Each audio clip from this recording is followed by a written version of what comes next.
भगवत गीता अध्याय 4। अर्जुन से श्री कृष्ण बोलते हैं कि मैंने इस अविनाशी योग को सूर्य से कहा था और सूर्य ने अपने पुत्र वैवस्वत मनु से कहा और मनु ने अपने पुत्र राजा ईक्ष्वाकु से कहा। परंतु अर्जुन, इस प्रकार परंपरा से प्राप्त इस योग को राजर्षियों ने जाना, अभी तक मतलब राजाओं ने इसको जाना है, किंतु इसके बाद वह योग बहुत काल से इस पृथ्वी लोक पर मानो विलुप्त सा हो गया है। तू मेरा भक्त और प्रिय सखा है, इसलिए वही यह पुरातन योग आज मैंने तुझको कहा है, क्योंकि यह बड़ी ही उत्तम रहस्य और अर्थात गुप्त रखने योग्य विषय है। हे माधव, आपका जन्म तो अर्वाचीन अभी हाल का है और सूर्य का जन्म बहुत पुराना है। वो बोलते हैं कि आपका जन्म तो अभी हुआ है, लेकिन जो सूर्यदेव है उनका जन्म बहुत पुराना है, अर्थात कल्प से है। संदेह हो रहा है इस बात पर कि आपका जन्म तो अभी का है, लेकिन सूर्यदेव का जन्म आपसे काफी समय पहले का है। तो आपने ये सूर्यदेव से कब कह दिया ये योग, इसके बारे में कब बता दिया आपने?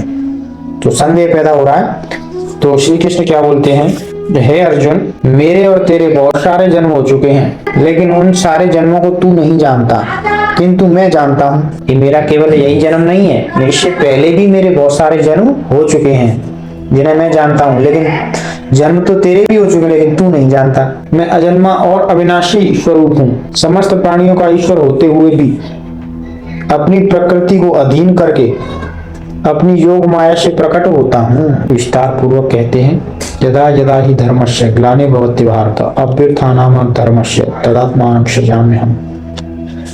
हे भारत, जब जब धर्म की हानि और अधर्म की वृद्धि होती है, तब तब ही मैं अपने रूप को रचता हूँ, अर्थात साकार रूप से लोगों के सम्मुख प्रकट होता हूँ। धर्म की हानि होती है, अधर्म बढ़ता है, पाप बढ़ता है, अत्याचार बढ़ता है, तब मैं धर्म के संतुलन के लिए, प्रकृति के संतुलन बनाने के लिए जन्म लेता हूँ नए रूप में। क्योंकि साधु पुरुषों का उद्धार करने के लिए, पाप कर्म करने वालों का विनाश करने के लिए और धर्म की अच्छी तरह से स्थापना करने के लिए मैं युग युग में प्रकट हुआ करता हूँ। हे अर्जुन, मेरे जन्म और कर्म दिव्य अर्थात निर्मल और अलौकिक हैं। इस प्रकार जो मनुष्य तत्व से जान लेता है, वह शरीर को त्याग कर सिर्फ जन्म को प्राप्त नहीं होता, किंतु मुझे ही प्राप्त होता है।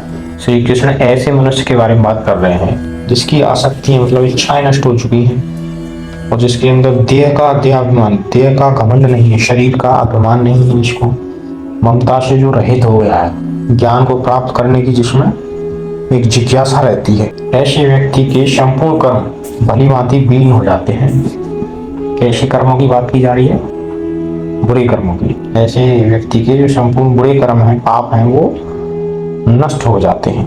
और आगे क्या बोलते हैं, जिस यज्ञ में अर्पण अर्थात शुत्रवा आदि भी ब्रह्मा है और हवन किए जाने योग्य द्रव्य भी ब्रह्मा है तथा ब्रह्म रूप कर्ता के द्वारा ब्रह्म रूप अग्नि में आहुति देना रूप क्रिया भी ब्रह्मा है, उस ब्रह्मा कर्म में स्थित रहने वाले योगी द्वारा प्राप्त किए जाने योग्य फल भी ब्रह्मा ही है। मतलब उन्होंने क्या बताया है कि यज्ञ की आहुति भी ब्रह्मा है, यज्ञ में जो दान दिए जाते हैं वो भी ब्रह्मा है, योग्य द्रव्य भी ब्रह्मा है तथा ब्रह्मरूप कर्ता के द्वारा करता है वह भी ब्रह्मा है और ब्रह्मरूप कर्ता के द्वारा अग्नि में आहुति देना रूप मतलब क्रिया वह भी ब्रह्मा है और ब्रह्मा कर्म से स्थित रहने वाले योगी द्वारा प्राप्त किए जाने योग्य फल भी ब्रह्मा है। अब यहाँ पर थोड़ा इन्होंने यज्ञ को डिफाइन किया है आगे। ये दूसरे योगी जन देवताओं के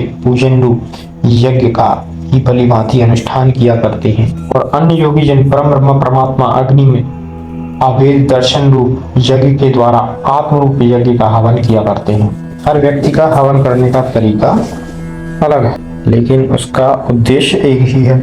उद्देश्य क्या है? मोक्ष की प्राप्ति है, लेकिन उनके तरीके अलग अलग हैं। यज्ञ के बारे में बात की, यज्ञ के बारे में अध्याय 3 में हम लोग बात कर चुके हैं, लेकिन इसमें जैसे कि हमने बात की थी, यज्ञ 4 प्रकार के होते हैं और जिसमें सबसे श्रेष्ठ होता है ज्ञान यज्ञ। लेकिन इसमें द्रव्य यज्ञ, योग यज्ञ, तपो यज्ञ के बारे में भी बात की गई। दूसरे योगी जन इंद्रियों की संपूर्ण क्रियाओं को और प्राणों की समस्त क्रियाओं को ज्ञान से प्रकाशित आत्म संयम योग रूप अग्नि में हवन किया करते हैं। कुछ लोग तो अपनी इंद्रियों को संयमित करके वश में करके और ज्ञान से प्रकाशित आत्मसंयम। आत्मसंयम जो है मतलब अनुशासन एक तरीके से, वो कब आता है जब ज्ञान रूपी प्रकाश उज्ज्वलित होता है उसके अंदर, तब उसके अंदर क्या आता है, आत्मसंयम आता है। इंद्रियों पर नियंत्रण कर लेता है, व्यक्ति अपने आप को अनुशासित कर लेता है।